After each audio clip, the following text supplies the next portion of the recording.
Hi, my name's Dave Hooper. I want to tell you a story that began with an innocent question. Back when I was just a regular guy, I'd been a career entrepreneur with some successes and failures. In other words, by this point in my life, I'd been humbled. But we were okay financially, my wife had another son on the way, and life was pretty good. That was February of 2011, which was the last normal month I'd ever have. That's when I first took a closer look at 9/11 and found something astonishing. Something that would change my life. This is the story of how one simple accidental question came to be, and how it led to another, and then another, becoming a research obsession that crashed my belief system and drove my marriage, relationships, and sanity to the brink of disaster, and how out from that brink came my awakening. You can't write or talk about it, you just have to see it to believe it, and that's why this film was born. So let's start at the beginning, when my eyes first opened. Looking into 9/11 by itself didn't bring on this spiritual awakening, but it was the first domino to fall. You're about to get a peek down the rabbit hole, but just a peek, just enough to see that there is one. So get ready, because you're going to see some things that will test your beliefs and your notion of reality. So why don't we ease into it? Because you know what it's like when you first open your eyes after a deep sleep. That first light can be intense.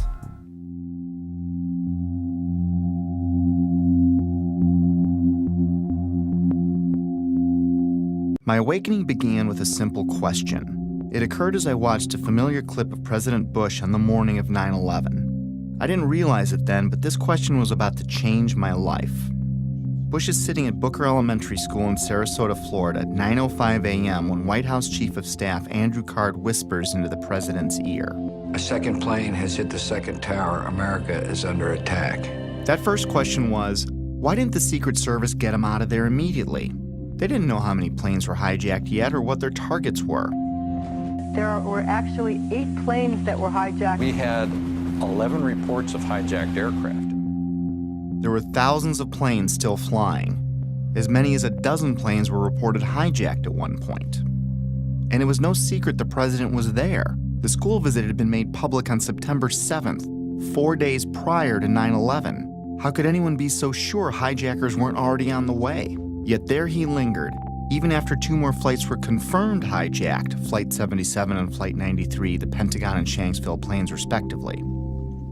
Somewhere I saw a story claiming the president's camp didn't want to scare the kids at the school, and that's why he stayed, which I found hard to believe. Well-trained professionals are going to risk the balance of power in the world to spare the feelings of a few kids who routinely practice fire drills anyway? Well, I guess the answer was yes, because Bush stayed until 9:34 a.m., a full 29 minutes after it was known we were under attack. Think about that. That would have been 29 grueling minutes for everyone, especially those assigned to protect the president, wondering if some hijackers gotten ambitious, maybe changed their plans in the last few days after the school visit was made public. I guess someone high up in the president's camp must have known or thought they were safe. I mean, what else could it be? But how could anyone have known that? It had me thinking, but it wasn't a huge deal. I was more intrigued by the type of people I came across who also had similar questions about 9/11. These weren't conspiracy theorists as I pictured them. These were people in government, aviation, civil defense, architecture, science, engineering, and the military. I decided to look further. I still had no idea the impact this would have on my life. I started by refamiliarizing myself with the incident, or I should say set of incidents. Of course, we all remember the second tower being hit, but I didn't put much thought into the other parts of that day. And soon after looking, I was reminded that there were several incredible events on 9/11. I'd put almost no thought into the particulars of that day for 10 years. But that was about to change. In chronological order, the official version goes like this. 4 planes were hijacked by 19 mostly Saudi Arabian terrorists who then flew or attempted to fly those planes into 4 U.S. buildings: World Trade Center 1, World Trade Center 2, the Pentagon, and the U.S. Capitol. 3 of them were successful. American Airlines Flight 11 hit the first tower, the North Tower, at 8:46 a.m. United Airlines Flight 175 hit the South Tower at 9:03 a.m. American Airlines Flight 77 hit the Pentagon at 9:37 a.m. At 9:59, the South Tower collapsed after burning for less than an hour. At 10:07 a.m., United Flight 93 crashed in a field in Shanksville, Pennsylvania. Then at 10:28 a.m., the North Tower collapsed. And I barely remembered that a third building at the World Trade Center, Building 7, collapsed at 5:20 p.m. to close out the day. The National Institute of Standards and Technology, more commonly known as NIST, backed up the official government version that intense fires weakened the steel and caused all 3 buildings to fail, including Building 7, which oddly enough was not hit by an airplane, nor was it exposed to jet fuel, which is what I thought melted the towers to get that progressive collapse started. And you had that intense heat probably weakened the structure as well. As I looked for answers, I found Shyam Sundar of NIST stating, "The buildings were not brought down by explosives. Until then, I didn't know explosives were even in the conversation. And like hearing a child claim innocence before a question is even posed, it had my eyebrow raised." World Trade Center 7 collapsed because of fires fueled by office furnishings. It did not collapse from explosives or from fuel oil fires.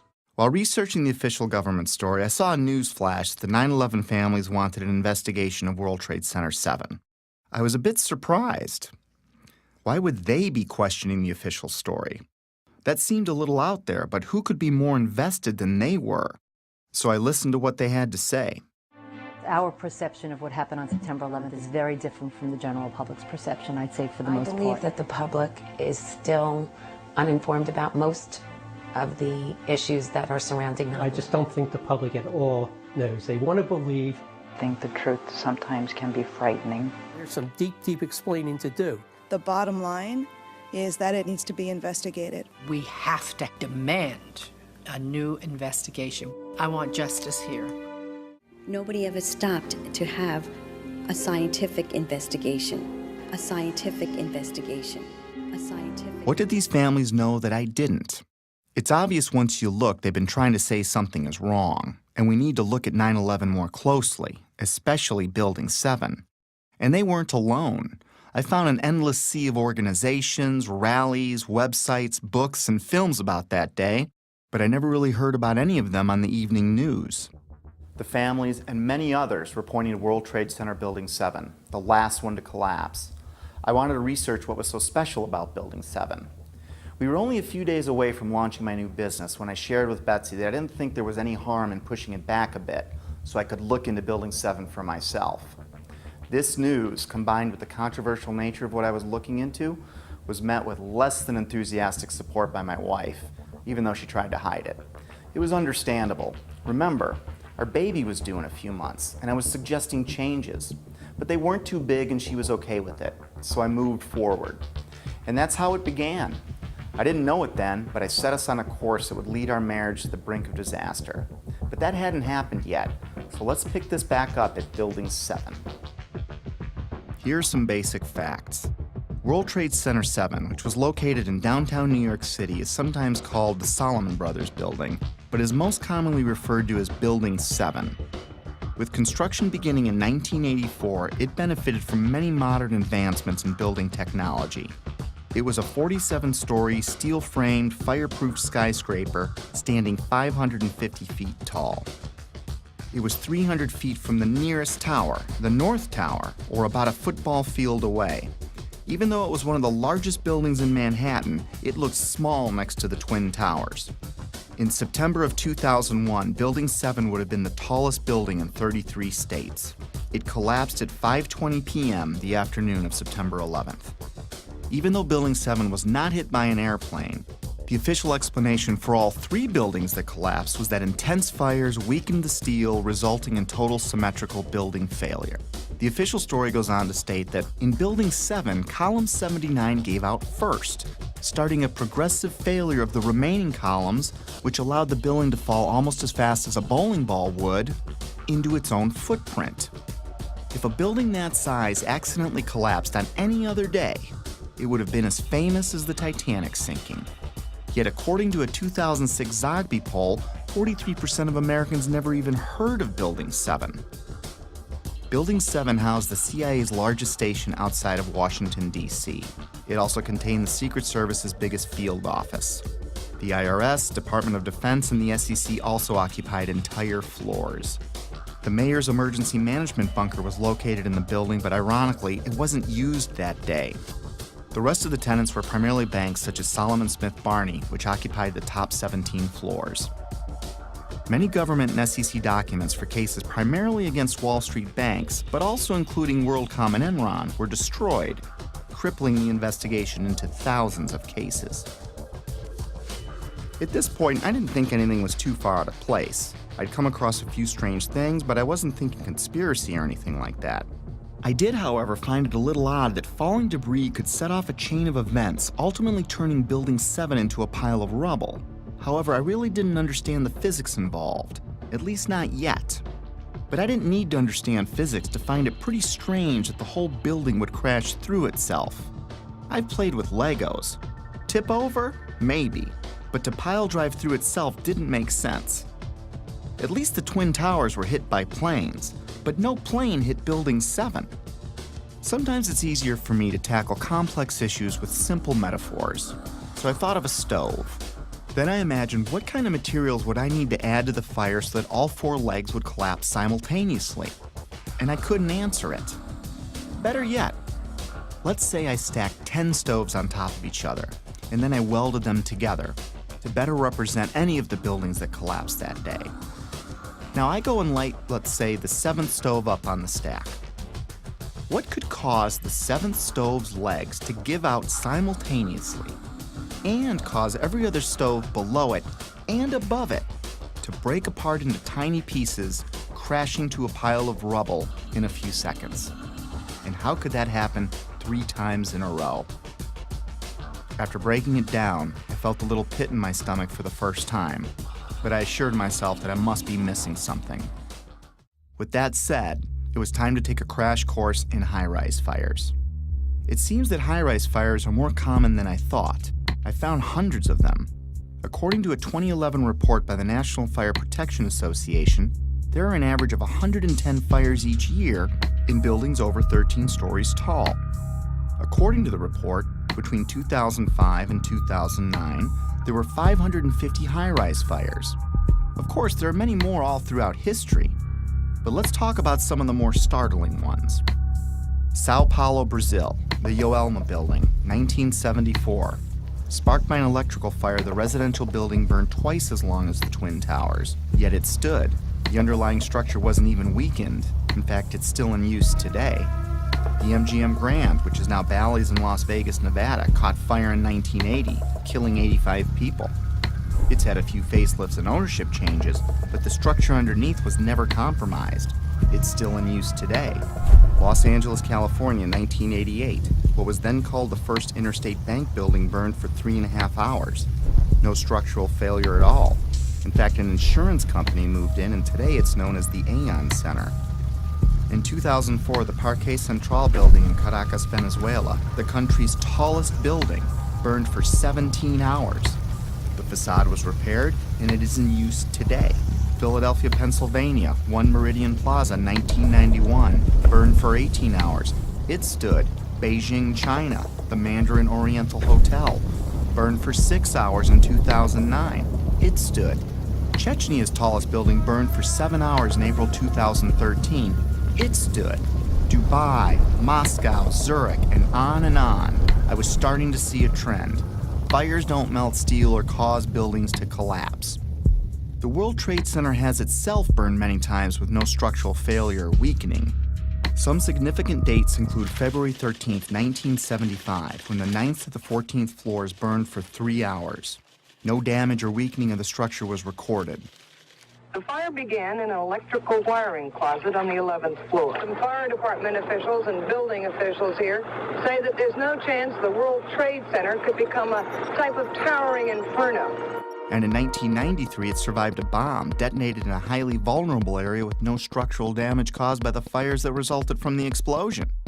There was, of course, damage from the bomb, which had to be repaired, but through it all, the towers have always stood. Sometimes buildings do collapse because of structural failure, but it's usually a design problem or earthquake damage or a controlled demolition. Buildings don't come down because of fire, but when they do collapse, they tend to tip over and stay connected. After reviewing hundreds of fires, I could find only 3 occurrences of fire bringing down a steel-framed high-rise in all of history, and all 3 were on 9/11. High-rise buildings simply do not collapse due to fire. Collapse of World Trade Center 7 was primarily due to fire. But there's a problem. Office and open-air jet fuel fires cannot melt steel. A lot of things in these kind of buildings have to be fire resistant by nature. It's required by code. So there really isn't a whole lot of fuel in there to begin with. The National Institute of Standards and Technology said that the maximum air temperatures was about 1,800 degrees or 1,000 degrees colder than what's needed to melt steel. And it takes a blast furnace with air blowing with blowers to try to get steel to melt. So if you have a flame at 750 degrees, you can hold that flame under a steel beam forever, and you'll never reach a high enough temperature to bend steel, let alone melt it. This would have us to believe that these was a typical office fire, scattered office fires, if you will, that brought this building down. Since the mid-60s, I've tried to follow high-rise fires, and I'm not aware of any high-rise building that have come down as a result of fires. And seeing black smoke come out the windows, that means that the fires were oxygen starved. Kerosene would have burned off very quickly. What wasn't destroyed in the initial fireball would have been consumed fairly rapidly and would have only really served as an ignition for the rest of the material. None of which would have been, in my experience as a fire protection engineer, hot enough to sufficiently soften the steel or damage the steel to result in a total collapse of the building. Well, we're told that the planes hit the buildings and there was an explosion and a fire, and about an hour and a half later, in the case of the North Tower, the buildings collapsed due to structural weakening due to the fires. Fires in high-rises have never brought down a steel frame high-rise building at all, ever. The bottom line is this. Steel-framed high-rises don't collapse, especially into their own footprint, because of fire. This is why builders and architects have loved steel for 100 years. A fire typically can't compromise the steel structure. Of course, 9/11 was not a typical day with typical fires. Jet fuel was involved. But the kerosene or the jet fuel just can't explain it. Set aside for a minute that only 2 of the buildings were subjected to kerosene. Now think of a kerosene lamp or a kerosene heater. In the history of kerosene lamps, I have never heard of one being melted because the fires were too hot. In fact, the World Trade Center fires were starved of oxygen and therefore heat. You can see it in the black smoke coming from the towers. Yet molten iron was found in the rubble of all 3 buildings. Something else had to provide the heat and energy needed to liquefy, melt, or even microscopically bend the steel in any of those 3 buildings. And unless you work for NIST, scientists agree that neither jet fuel, nor the furnishings inside those buildings could have heated the steel enough to melt it. I was starting to realize that something else must have been involved in the collapse of at least Building 7, if not all 3. Okay, maybe airplanes weakened the structure of the Twin Towers, which we'll be looking into more deeply later. For now, believe it or not, planes have hit many buildings throughout history and none fell. Of course, none were hit with planes as large as the ones on 9/11, but that still leaves Building 7. I couldn't explain it. Can you tell me that if I throw a flaming chunk of metal off of one building, I can make the building next to it collapse in on itself a few hours later? Why do demolition companies even exist if you can just light a few random fires and wait for an implosion? Maybe the steel structure in Building 7 was so badly damaged from falling debris that the entire structure was compromised. It still can't explain the symmetrical collapse, but I looked anyway. Other buildings that have suffered severe structural damage by natural disaster or bombs didn't disintegrate into rubble piles. They stayed together in some way. Even the buildings in the Trade Center complex that suffered worse damage than Building 7 didn't collapse in on themselves. This uneasy feeling was growing, but there was much more to understand about Building 7's collapse, especially before I started jumping to conclusions in my own head. I needed to hear from some experts. It just didn't add up, the way the whole thing sort of pile drove itself into the ground and all at near free fall speed. Collapses straight down into its own footprint at free fall speed. This is uncanny. There's 40,000 tons of structural steel designed to resist this collapse. This building had 40,000 tons of structural steel in its structural system, and that is intended to keep it from going anywhere. The animation sequence from the National Institute of Standards and Technology for their model, their mathematical model of the collapse of Building Number 7. And they have the inside members, that one column gave way, which they claim resulted in the collapse of all the surrounding members, and then this precipitated a global collapse. This would just not be physically possible for a gravitational collapse. According to NIST, the failure occurred at column 79 on level 12. This means basically they're talking about a single columnar collapse or failure that resulted in a total collapse of the building. That just does not make any sense. Regardless of the engineering, the logic tells you that if you have a single failure at some random point in the building, that the entire building is not going to collapse. Buildings don't break that way. The story that just a few columns can cause a synchronized global collapse, an implosion, is, well, that's just nonsense. The exterior columns on the outside as well as on the inside at the bottom would have to be severed almost at the same time. The building would want to topple over. It would want to bend over that weakened area and topple over sideways. What we saw the structures came straight down upon itself. It cannot happen that when you have asymmetric damage, you will get a perfectly symmetrical collapse. At free fall speed. That's impossible. That's a violation of the fundamental law of physics that says that for every action there's an equal and opposite reaction. If you took a billiard ball and dropped at the height of the Twin Towers and you just merely stopped it and started at every floor in free fall, it would take over 1.5 minutes to reach the ground. The buildings were down in 10 seconds. Buildings just don't behave like that. If floors fall, they tend to fall and are braced by the floor directly beneath it. And there's some delay there. And then the next floor falls with 2 floors, and there's some more delay. The buildings actually accelerated as they came down, meaning they were not getting resistance from these massive columns in the center of the core of this building. And when it's all finished, the outside walls from the lower floors are piled one on top of the other right in the middle of the building. So it's fiction to say that a building as modern as World Trade Center 7 comes down with no resistance. Doesn't add up. The official explanation was dead wrong. Just not possible. Not possible. Just doesn't make sense. It's not how it works. It can't happen. Never before in history. It just can't happen. Well, that's just nonsense. And that cannot happen. Couldn't happen. It's fiction.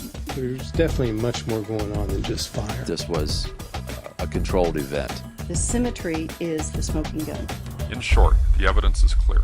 We are witnessing not the collapse of a building, but its demolition. At the time I was thinking, wait a minute.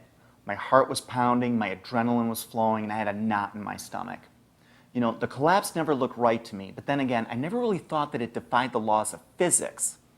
My imagination started to run wild. Could the hijackers have wired the buildings? Maybe the government didn't want us to know how really lax their security was, and that's why they covered up this fact. Maybe it was pre-wired for some reason, but that made no sense. If it was a controlled demolition, it would explain how much of these buildings were reduced to ash. It would explain why the towers fell after burning for only an hour or so. It would explain why they imploded instead of tearing apart. It would explain why they all fell at close to free fall speed. It sure looked like a controlled demolition, in retrospect. I couldn't stop at this point. I needed to know more. Late nights, coffee, research. My life was changing before my very eyes. I had taken my very first step down the rabbit hole. Little did I know how much deeper it would go. By now I knew that fires didn't bring down the buildings. And even if fire could somehow melt steel, the buildings would not have fallen in on themselves. They would have tipped over or torn apart. I was starting to find credible people talking about controlled demolitions and the use of explosives and molten steel. My mind kept wandering, trying to imagine how all this tied together. But first, I still needed to understand more about what happened. And what we find down there is pools of molten iron. What does that mean? Several tons. Exactly. What is that doing there? The first responders see it. The structural engineers see it. It's documented by FEMA, the melting of steel. Normal office fires is what's supposed to have brought these buildings down, along with jet plane impacts. But jet fuel and office fires don't produce molten iron or molten steel. It doesn't begin to melt until 3,000 degrees. At one point, I think there were about 2,800 degrees. See the stuff he's pulling out? Yeah. It's red hot. 8 weeks later, we still got fires burning. The concept of molten iron is very important here.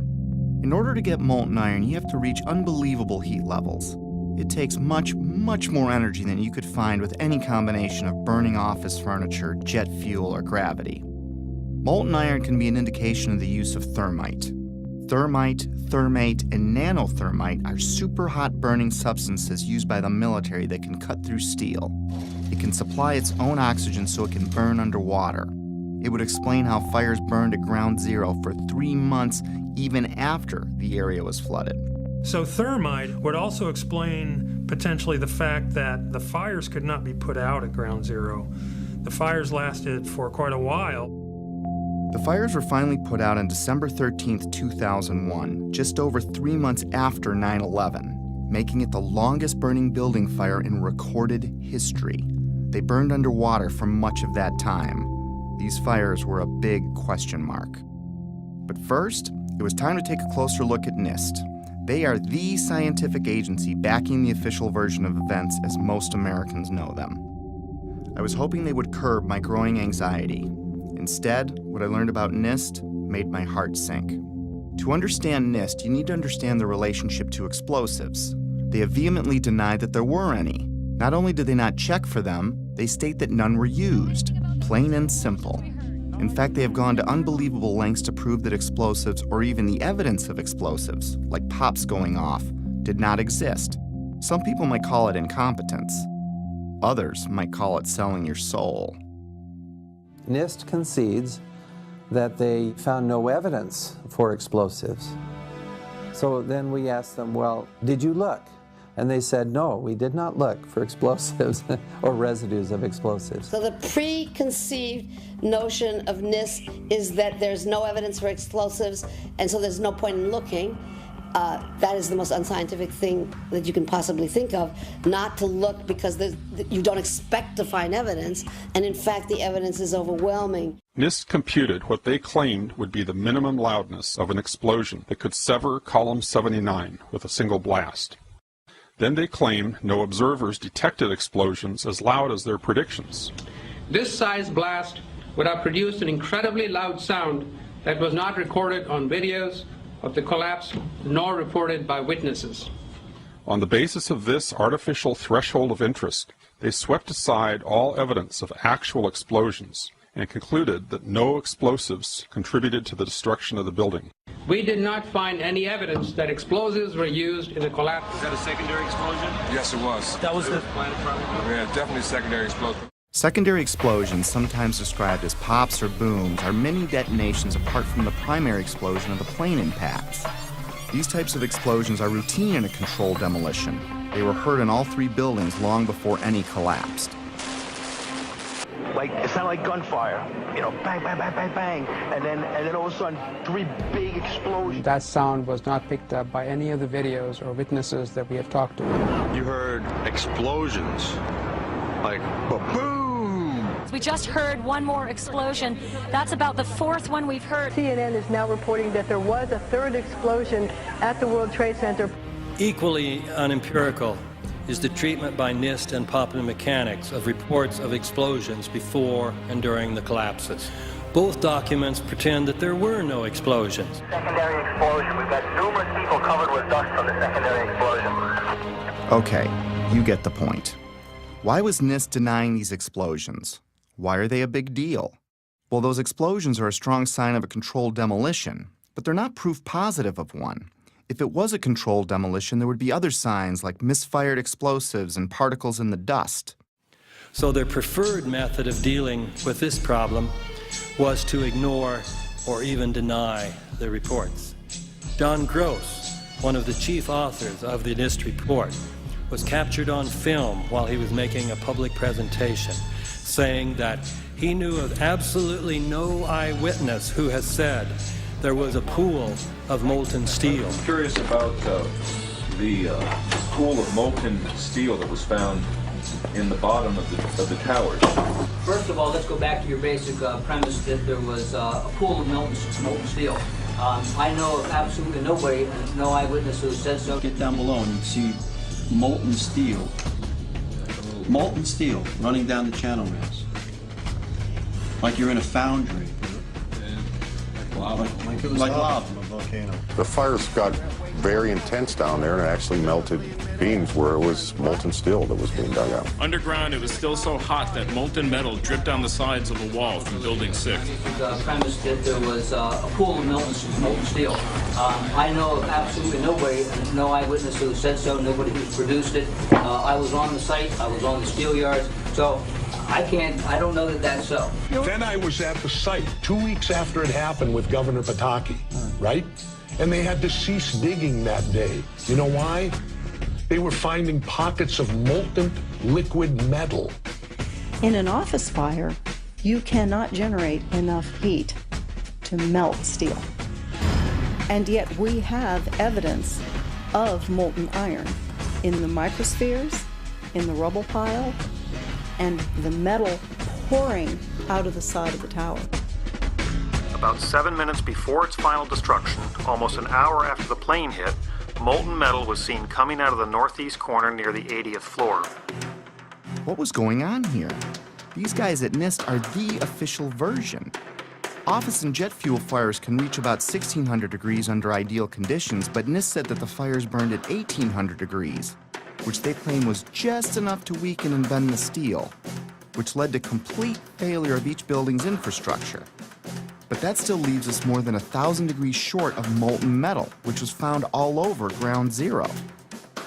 They denied that molten metal existed, and they denied that witnesses heard secondary explosions going off.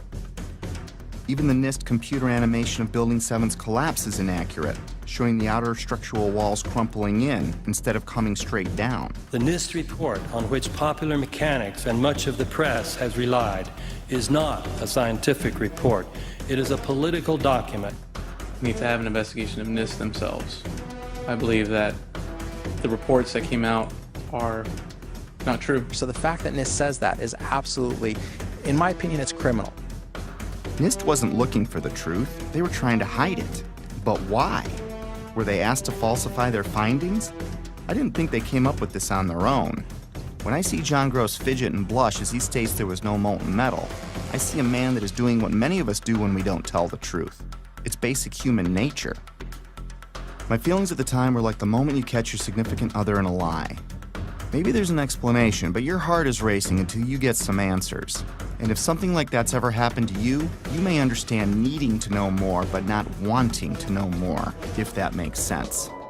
Was there more evidence of a controlled demolitions besides explosions? And where did the molten metal come from? I needed more before I could get my head around this. I took a deeper look into all the buildings, the airplane strikes, and the possibility of planted explosives.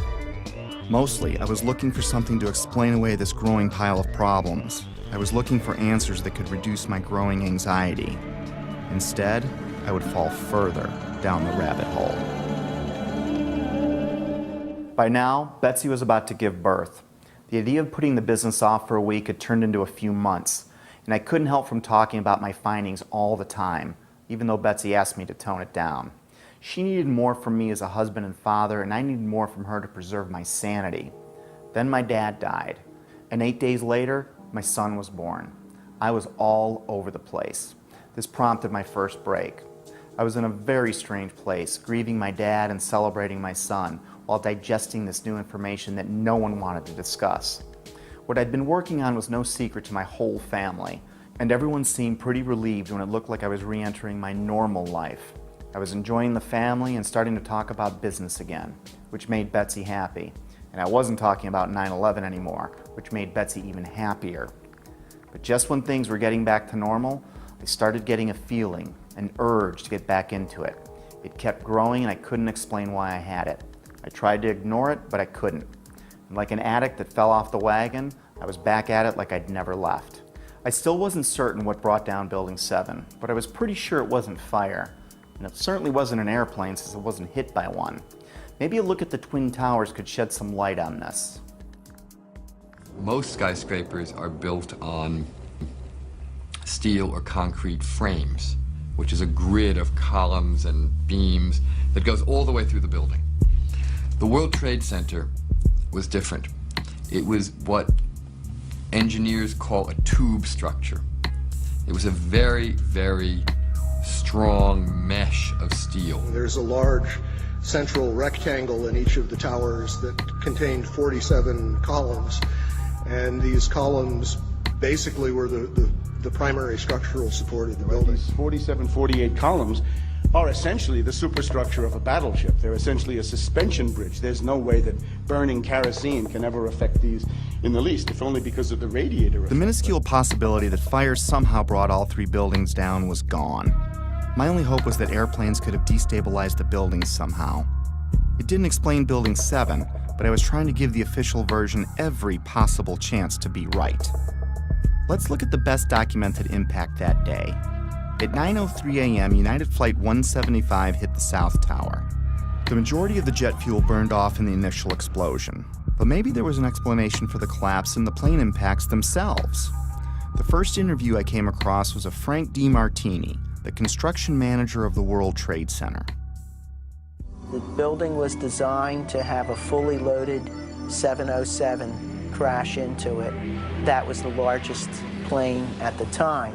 The building probably could sustain multiple impacts of jetliners because this structure is like the mosquito netting on your screen door. The jet plane is just a pencil puncturing that screen netting.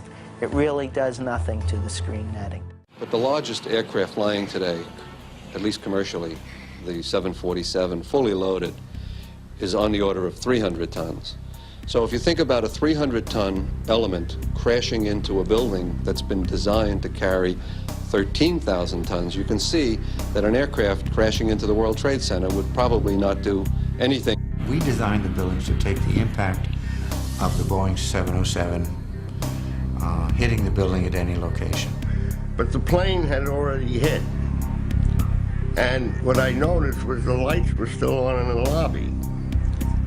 That led me to believe that the plane never got to the core columns because the feeds for all these transformers feeding all the light and power in the towers were adjacent to the core columns. Those aircraft and those fires could not cause those buildings to come down in that way.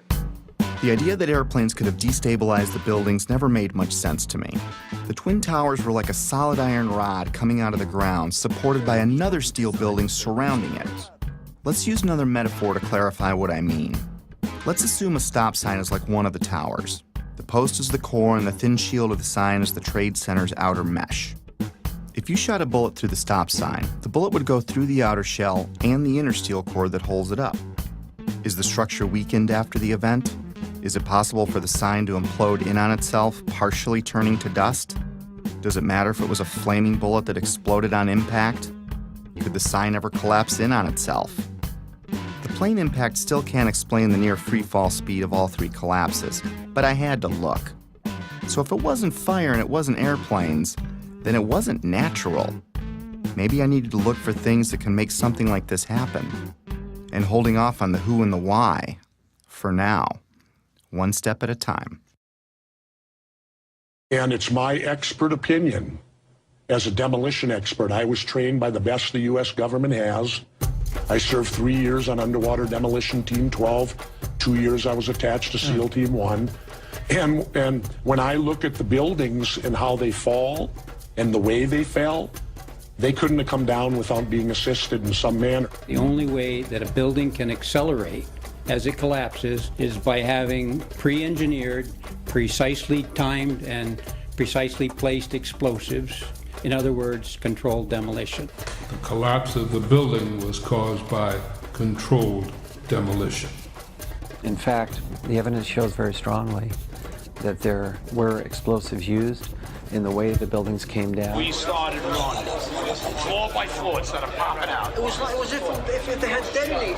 Yeah, detonated. They were planned to take down a building. Boom, boom, boom, boom, boom, boom, boom. All the way down. Explosives are used to demolish buildings like this in just seconds. Okay, so it's a controlled demolition. What's the problem with that? Let's just think about this. Controlled demolitions cannot be engineered and rigged in a day. It takes months. And therefore, this event must have been planned in advance. Controlled demolition is used to bring unwanted buildings neatly down into their own footprint. It's part science and part art. Through the placement and synchronization of many different types of explosives, demolition companies can control how and when any building falls. Some are brought down or pulled in a plain Jane fashion, and others as a pyrotechnic show for an active audience. There are many more, but let's look at 8 typical signs of controlled demolition. We've already covered a few of them. We know the buildings fell at near free-fall speed and the collapses were symmetrical. Anyone can see that with the naked eye. We already established people heard explosions, but it was confusing to me. And of course you're going to hear loud noises as a building collapses. This needed further investigation. By now I was only going to trust my own eyes when it came to researching 9/11. I think it's too important an event to let someone else tell you what to believe about it. But I'm getting ahead of myself. There are 118 documented testimonies of explosions heard from firemen and other first responders alone, which took a court order to be released, and that doesn't include the maintenance employees or regular tower workers. After analyzing locations and timestamps, I broke explosions into 3 categories. Impact synchronized booms were explosions seemingly timed with the plane strikes in the seconds before and after the collisions. Pre-collapse pops were explosions heard all over the buildings from the time of the first plane impact until Building 7 fell. The final booms and crackle are the main body of explosives, which are detonated over the span of a few seconds, leading up to and through the collapse. It seems that explosives went off in different parts of the Trade Center when each plane hit. William Rodriguez, a 20-year maintenance employee of the Trade Center who was decorated for saving many people that day, was in the building when the first plane hit.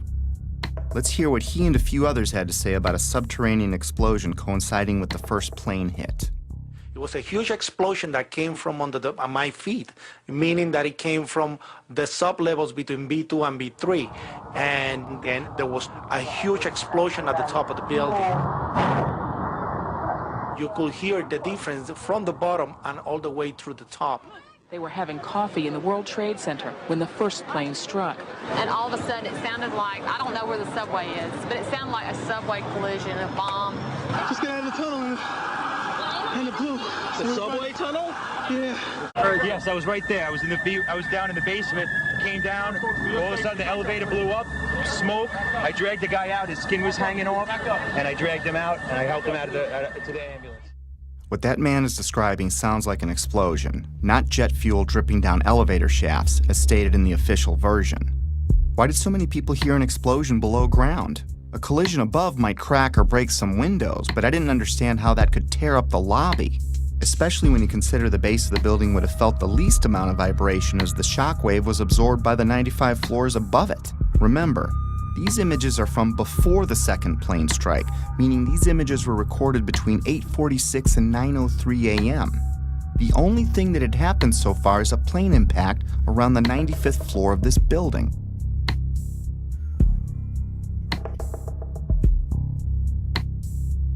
Right away, a guy from the Port Authority told him the damage was somewhere above the 78th floor.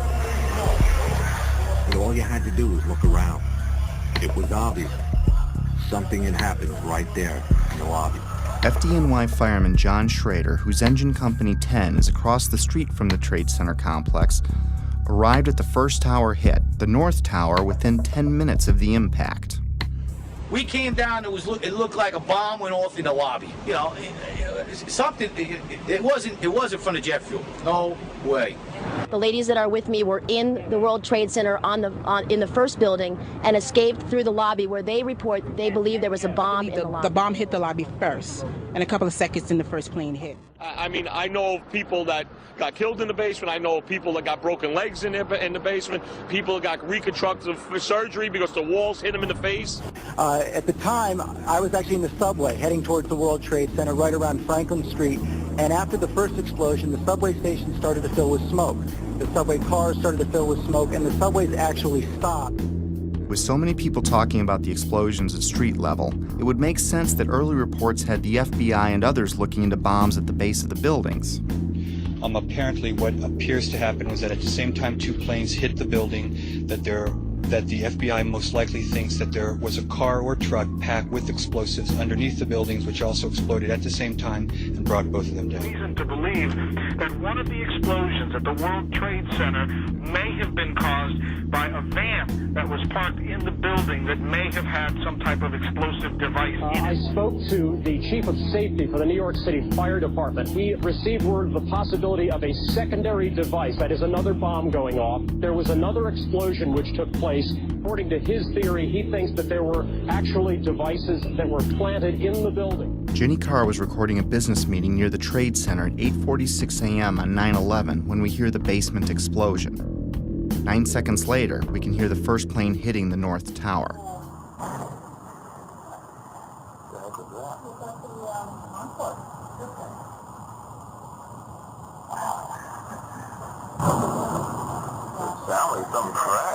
I think a bomb went off in the lobby first, then a plane hit the building, then another plane hit the other building. Let's discuss these pre-collapse pops. From a distance, they sound like pops, but they're actually pretty powerful. Hundreds of secondary explosions were reported at various times prior to the collapse of all three buildings. In a controlled demolition, these bangs are shaped charge explosive blowing out beams before a collapse. They can be programmed to go off hours or seconds before an implosion. These were mostly reported as secondary explosions by the first responders and reporters. We've heard reports of secondary explosions after the aircraft impact. Then somebody said that they saw an airliner go into one of those towers. Then, I don't know, an hour later than that, we had that big explosion from much, much lower. I don't know what on earth caused that.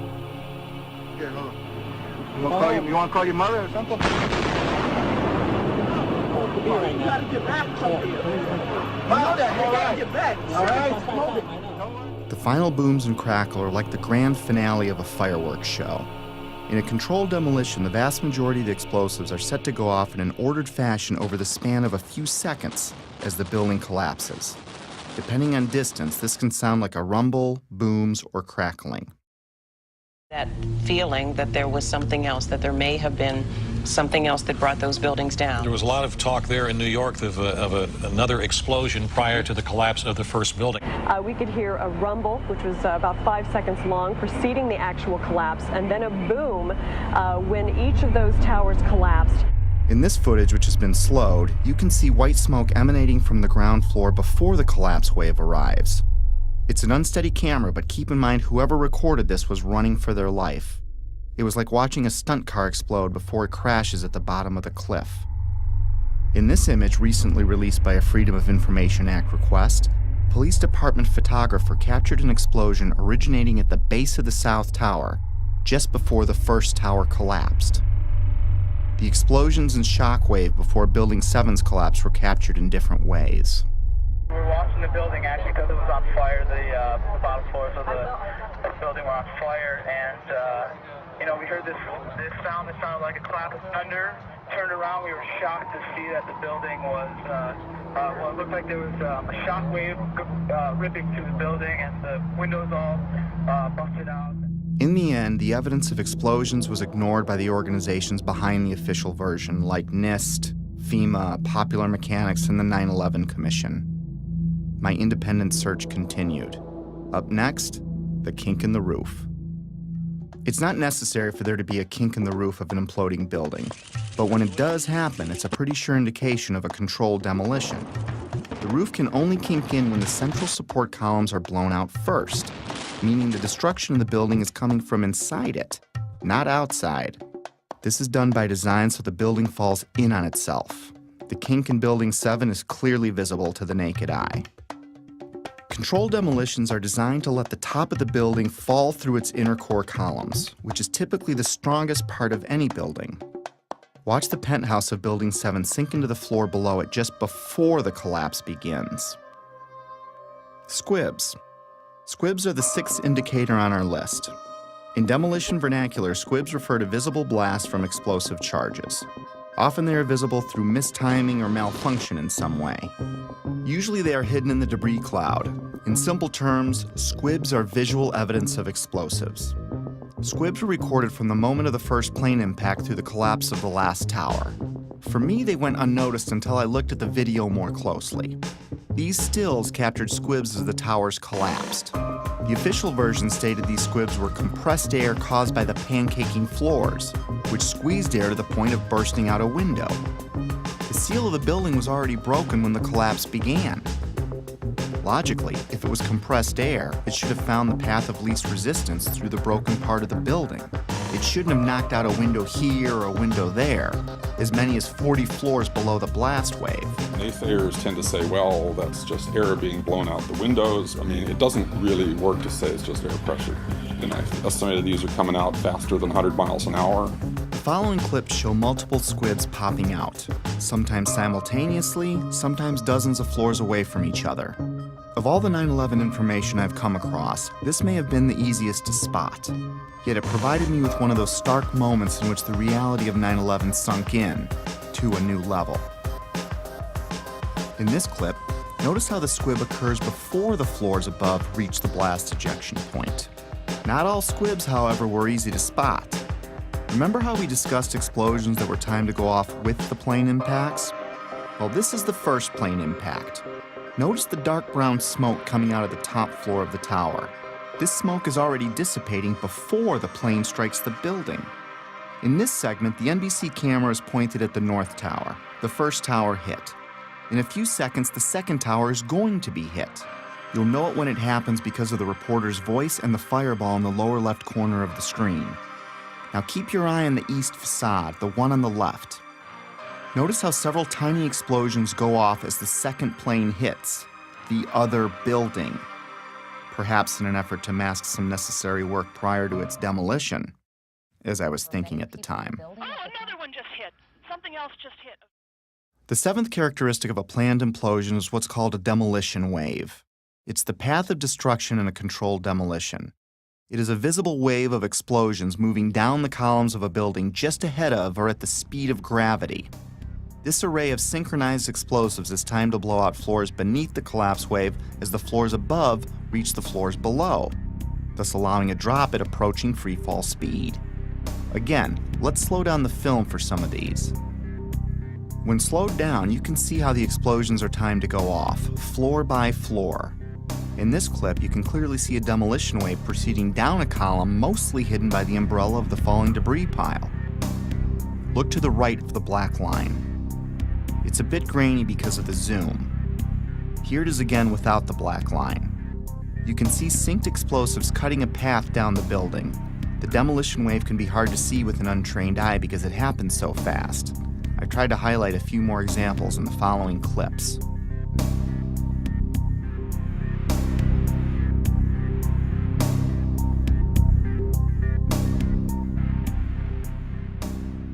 Often buildings being demolished will have a mesh around them to keep projectiles from shooting away.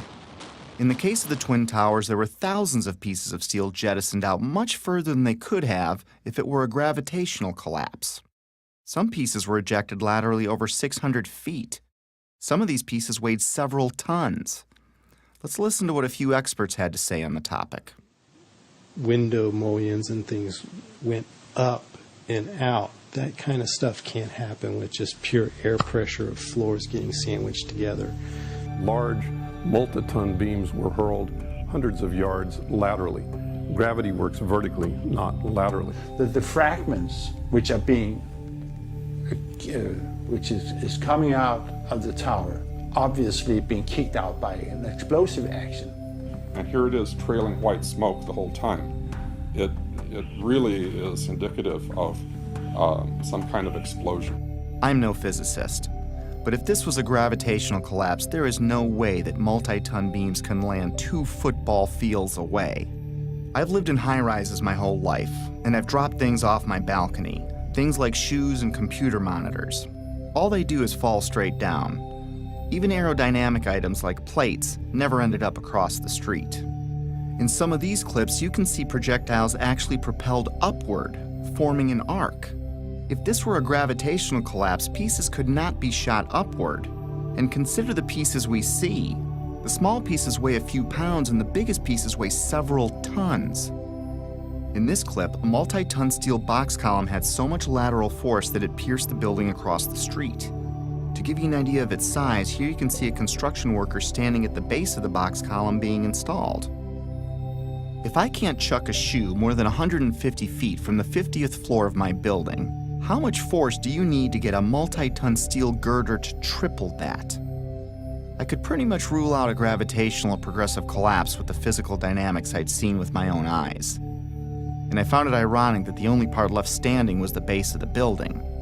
Even though the whole building landed on it, it was the only part of the building whose columns did not become dismembered.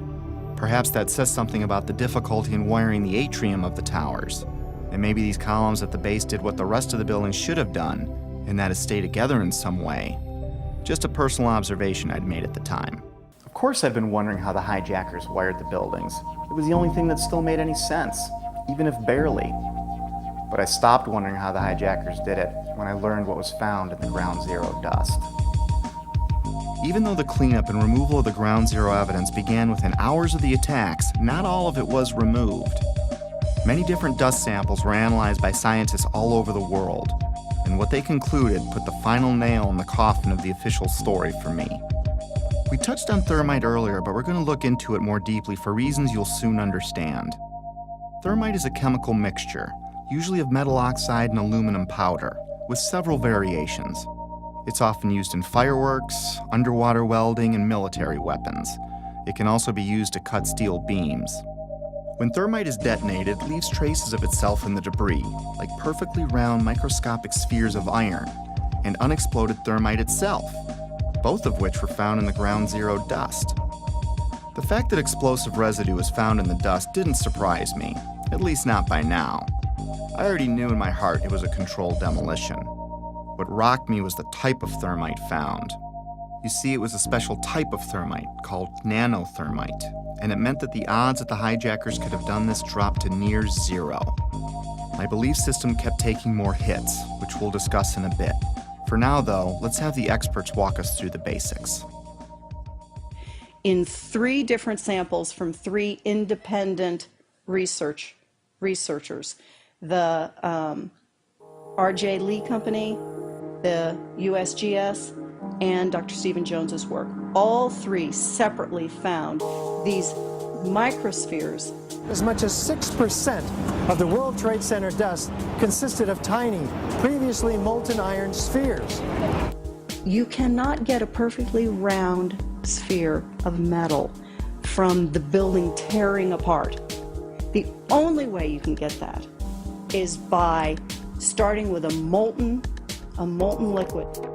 Then the hydrostatic pressure will create the perfectly round sphere as it solidifies. So what produced all that molten iron? Well, it has in it the chemical evidence of a special incendiary, which is thermite, a high-tech incendiary used to cut through steel like a hot knife through butter. These spheres have iron, aluminum, fluorine, manganese, very unusual elements associated only with thermite. And there's small chips of unignited thermite as well.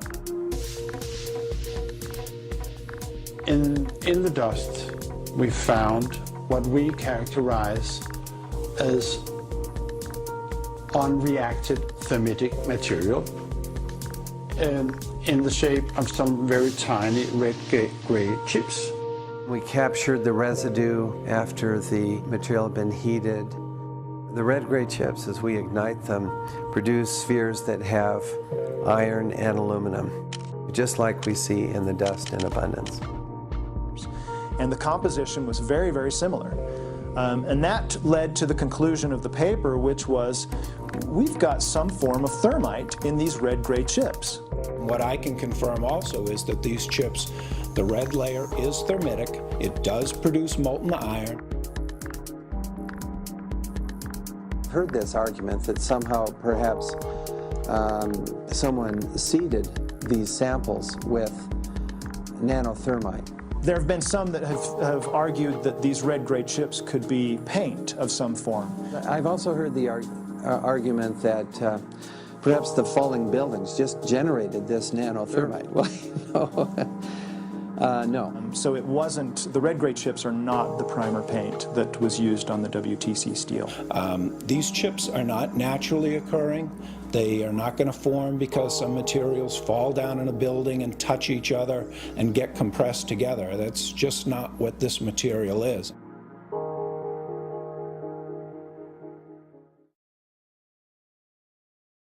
What we have found is a modern version of thermite, which we call nanothermite, which is produced in a different way. It is not just two powders being mixed.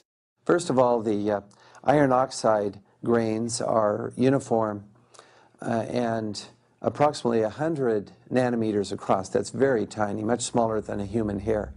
The aluminum occurs in plates that are about 40 nanometers across. I have no idea how to make those. I mean, this is a high-tech material, and it's embedded in a carbon-rich matrix with order. These red-gray materials have very orderly sheets containing aluminum. This is a material that is made up of nano-sized particles that are all very uniform, very symmetrical. The aluminum appears in thin platelets about 40 nanometers thick. It is the small size of the particles involved in this material that allow us to characterize it as nanothermite. These really are sophisticated materials and probably only developed in a laboratory. This is very high-tech thermite, nanothermite. It's not found in a cave in Afghanistan. It's produced in very sophisticated Defense Department contracting laboratories. We compared our spike that we got with a spike from known nanothermite, which is produced at a military laboratory. Their measured energy released with known nanothermite was less than these red-gray chips. What we are dealing with, I think, in World Trade Center is modern military material which is unknown to the general public. It takes steel and it creates molten steel. So it takes beams of steel and it turns it into molten steel, and it just everything underneath just sinks into the ground like what you saw. And it is a special U.S. military grade weapon. So the military uses it for a number of different applications. Okay? It is a military grade weapon. It's not something you could make ever. I was pretty astonished at how deep this rabbit hole was getting, even though I still had no idea what I was in for. Of course, by now, I had to acknowledge this was a planned demolition, unless I wanted to lie to myself. Maybe you can explain squibs, but how do you explain explosions or the molten steel? And if you explain that, how do you explain the rate of fall or thermite in the dust? I had to face facts. No matter what my heart wanted to believe, these buildings were wired to blow, plain and simple. But it wasn't until understanding how nanothermite is made and who has it that I considered, for the first time, that someone other than the hijackers had to be involved. And as scary as it was to consider, it might even be homegrown. Hundreds of questions kept flooding in. Why would underfunded guys on the other side of the world use something so exotic as nanothermite that could easily be tracked by our intelligence services? Who would sell it or make it for them? Why risk accessing the buildings every day for months? How did Building 7 get detonated at the end of the day? If you have the means and go to the trouble of getting nanothermite and wiring the building, why let the plan rest on using box cutters to overthrow military and combat-trained airline pilots, along with dozens of passengers, as the official version states? Heck, why bother killing yourself in a plane crash at all if it wasn't needed to take the buildings down? I had no idea what I was staring at least not yet, but a few puzzle pieces had been filled in.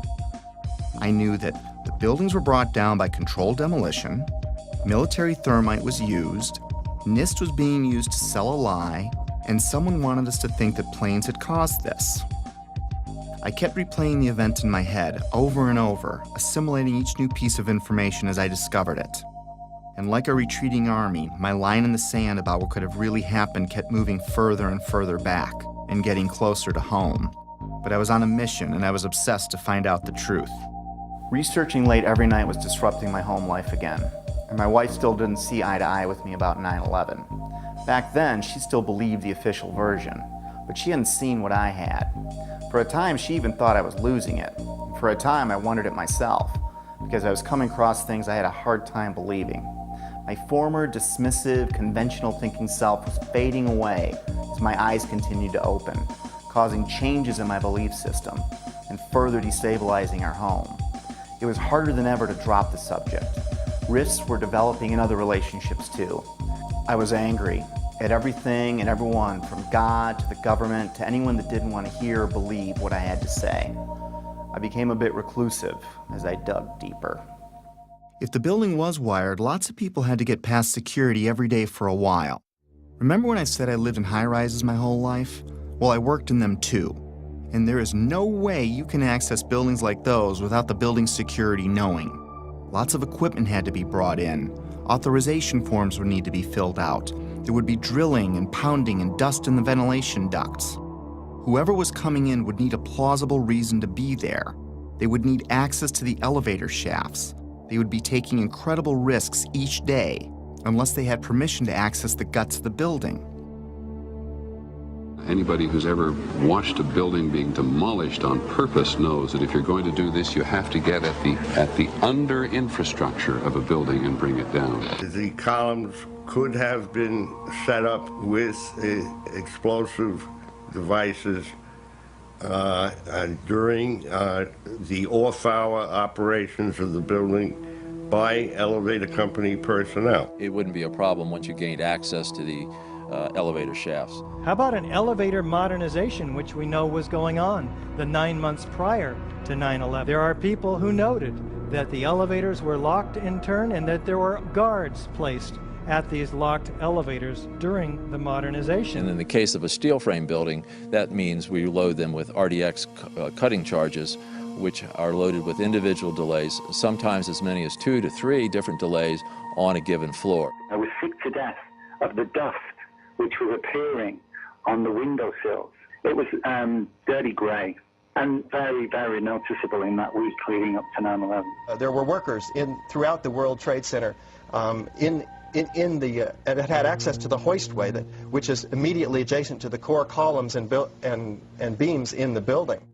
The fact that there were visitors, like engineers of some kind, wandering around the floors, carrying toolboxes and cables and so on. We're talking about several tons of nanothermite and ordinary thermite. One would have to have access through security. Video cameras caught trucks arriving at the World Trade Center from about August 23rd until every night until about September 2nd, September 3rd.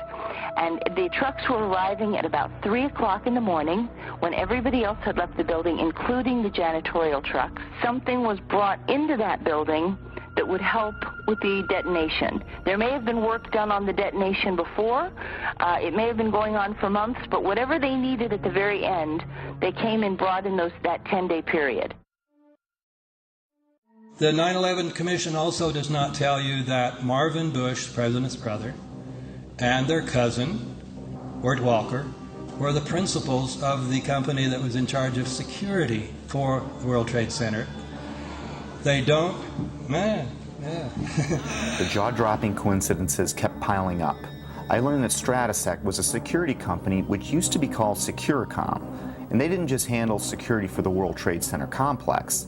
They had contracts with Dulles International Airport, from where Flight 93 departed, and United Airlines, accounting for most of the security breakdowns on 9/11. And another thing, Stratesec also handles security for Los Alamos National Labs, one of the only places on the planet that can produce the nanothermite found in the ground zero dust. The odds are pretty astonishing that one company can link so many vital elements of 9/11. But more astonishing is there's no mention of Stratesec or Securicom in the entire 567-page 9/11 Commission report. Of course, that was no surprise by now. Did I forget to mention that that same 9/11 Commission did not mention the collapse of Building 7 in the entire report either? Why is there not a word about the collapse of that building in the 9/11 Commission report? We didn't see any evidence of the kind of thing you're talking about. I didn't think this was something done by terrorists anymore, nor did I think this was done by any one man, even if a president. How does he get nanothermite? How does he get NORAD, the FAA, and our air defenses to look the other way? Or get access to the interior of all 3 towers? Or get 19 guys to kill themselves? Or get NIST and the 9/11 Commission to tank their investigations? Or keep the media quiet? Or keep a rival administration from exposing it? No. This seemed much bigger than even a president, and impossible for a man on the run. If someone like me with no budget or staff can find something clearly wrong with Building 7's collapse, how could an entire government commission fail to mention it in their report? Something big and strange was coming into view, seemingly coordinated and almost invisible, like 1,000 more puzzle pieces dumped out before me. I couldn't see the bigger picture yet, but I knew there was one, and it involved powerful elements of our world. This reminded me of a quote that struck me in Woodrow Wilson's book, The New Freedom.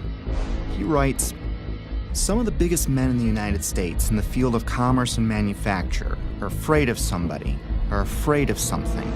They know that there is a power somewhere so organized, so subtle, so watchful, so interlocked, so complete, so pervasive, that they had better not speak above their breath when they speak in condemnation of it."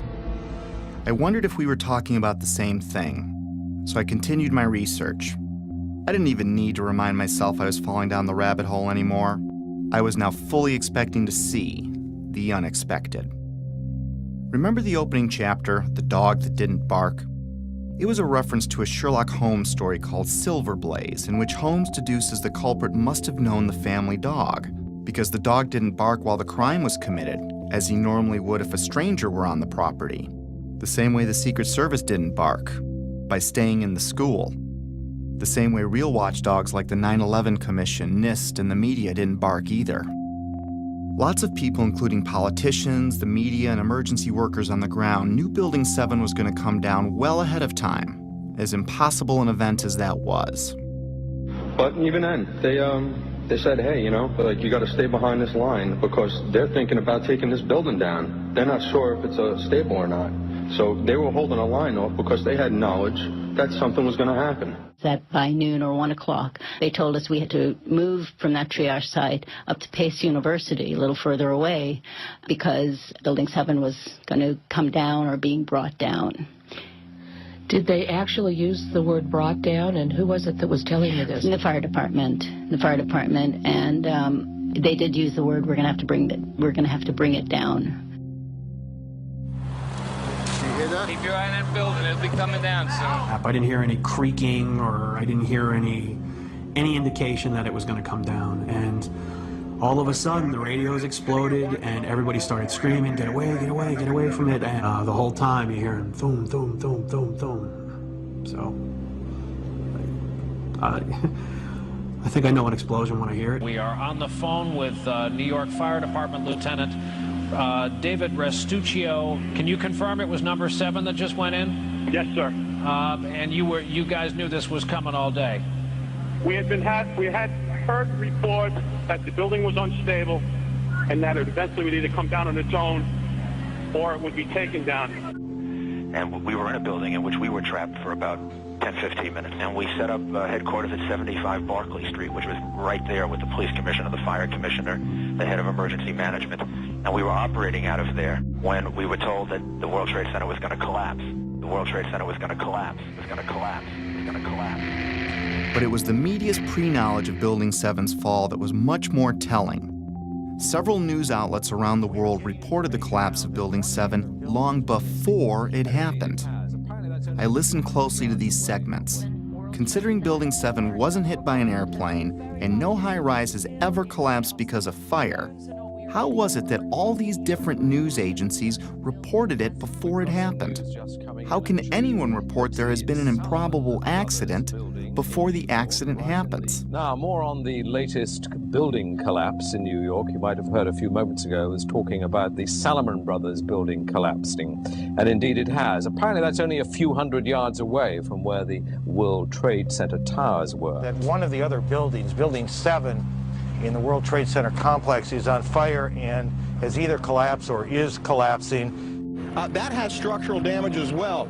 We saw a lot of glass broken out, and a corner of the building appeared to be in distress, and there's concern that there might actually be another collapse of that building. We are getting word from New York right now that another building has collapsed. Is that smoke coming from this third collapse? Okay, that is what we're understanding, which makes sense because it looks like the sun is going down. But I'm hoping that enough people have cleared out of downtown Manhattan so that perhaps it wasn't as full as it might be normally around 5:30 on a Tuesday. That information, of course, take a look at that right-hand side of the screen. It's going down right now. There it is. Yep. It went down. Brown building, the tall one, is number 7 World Trade Center. Heard several reports from several different officers now that is the building that is going to go down next.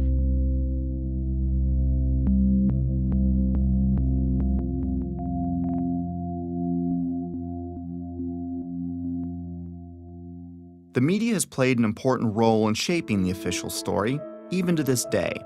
The idea that the buildings fell because of planes and fire was instilled in the public's conscience early and often on 9/11, and it started before any buildings fell. And that perhaps they're buckling under the force of the collision or the hole that's resulted from these two planes. My sense is that just the velocity of the plane and the fact that you have a plane filled with fuel hitting that building that burned.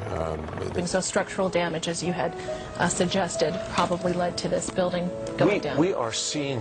It was because the building had been weakened during this morning's attacks. And then I witnessed both towers collapse, one first and then the second, mostly due to structural failure because the fire was just too intense. And now we are told that there's a fire there and that building may collapse as well as you can. Pictures of airplanes flying into buildings, fires burning, huge structures collapsing, have filled us with disbelief. Metaphor time. Let's say your local TV news breaks in with a report of a car accident at the corner of Main and First Avenue because a car blew out a tire, swerved into a tanker truck, and it exploded. Now your office is at that corner, so you go out and look, but everything looks fine. You flip stations and other stations are reporting it too, using different wire services even. As you stare out the window wondering where there's another Main and First Avenue, a car drives into a parked gas truck and it explodes. Have you witnessed a miracle or a staged event? If what I was finding were mistakes in a massive ruse, then the sheer boldness and size of it alone is why I never saw it before. It reminded me of a quote often attributed to Joseph Goebbels, the minister of propaganda for Hitler's Nazi Germany, who stated that, "If you tell a lie big enough and keep repeating it, people will eventually come to believe it." I found a pattern of bullying, intimidation, and belittling of anyone asking valid questions, which did nothing to soften my growing anger, even though I had no idea to where or to whom it was directed. We're not buying it. Okay, you don't have to buy anything. You're American. You want to be a nut, you can be a nut. Anybody who thinks that 9/11 was carried out by the government isn't a truther. They're idiots. I'm merely saying it is wrong, blasphemous, and sinful for you to suggest, imply, or help other people come to the conclusion that the U.S. government killed 3,000 of its own citizens, because it didn't. How big a lunatic do you have to be to watch two giant airliners packed with jet fuel slam into buildings on live TV, igniting a massive inferno that burned for 2 hours, and then think, well, if you believe that was the cause? These people are idiots. They're mentally ill. They should be treated with respect. It's an insult to people who were victims of 9/11 and their families. You know what? It wasn't an inside job. We can see the planes. The planes hit the building. It wasn't a controlled demolition, and the buildings came down. And it just is beyond bizarre. Yeah, and you are a nutcase, Building 7. 9/11 was an inside job. Oh, get a life. Get a life. 9/11 was an inside job. You're like the guys who think that the space aliens kidnapped Elvis or something like that. That's where you are. I didn't think it was an accident that every question is uniformly dismissed. I couldn't find a familiar journalist that seriously entertained these obvious questions that anyone would have. Could I really be onto something that the media couldn't see? Or were they trying to keep me from seeing something they did? Most reasonable people would question the official story after seeing what we've seen. So I switched my focus to independent news sources, outside the mainstream. No, they're not well-funded, slick, or glitzy. Most are just regular people or sincere journalists trying to expose the truth about something in their corner of the world. One such man was Bill Cooper. I found him early in my 9/11 research. At the time, I couldn't explain how he predicted what you're about to hear. Bill Cooper spent his life in the intelligence community. He rose to the Office of Naval Security and Intelligence, serving on the intelligence briefing team for the Commander-in-Chief of the Pacific Fleet. He held several top security clearances. After the military, he developed and operated the largest civilian intelligence agency in the world. The world's largest and most successful civilian intelligence gathering operation in the world, which makes me privy to an awful lot of information that none of you will ever see. In other words, he was very credible. The following clip is from his radio program, The Hour of the Time, which aired on the night of June 28, 2001, 76 days before 9/11 happened. A CNN reporter found Osama bin Laden, took a television camera crew with him, went into Osama bin Laden's hideout, interviewed him and his top leadership, his top lieutenants and colonels and generals in their hideout. This is a CNN reporter with a camera crew. And he came out and told everybody, within 3 weeks, Osama bin Laden is going to attack the United States and Israel. Now, don't you think that's kind of strange, folks? You see, because the largest intelligence apparatus in the world, with the biggest budget in the history of the world, has been looking for Osama bin Laden for years and years and years, and can't find him. And whatever is going to happen that they're going to blame on Osama bin Laden, don't you even believe it. When in hell are all you people going to wake up? All these early news reports were glaring misfires in what seemed to be an otherwise coordinated media campaign. Misfires not unlike the ones meant to coincide with the first plane impact. Little mistakes that my untrained eye never picked up before, but that I was now finding all over, spawning even more questions, and fueling the early stages of what would become my spiritual awakening. As I continued finding evidence leading me away from the official version, it was not surprising the main body of evidence was being removed within hours of the attacks, cleaning up a crime scene with no real investigation. Because what they did immediately after 9/11 was they started removing the steel, the debris from Tower 7 and all the towers immediately. 400 truckloads per day of material were taken away from the World Trade Center site and sent to China for recycling. There were laws violated in the destruction of that evidence. I was starting to believe that things like the immediate cleanup were probably no accident.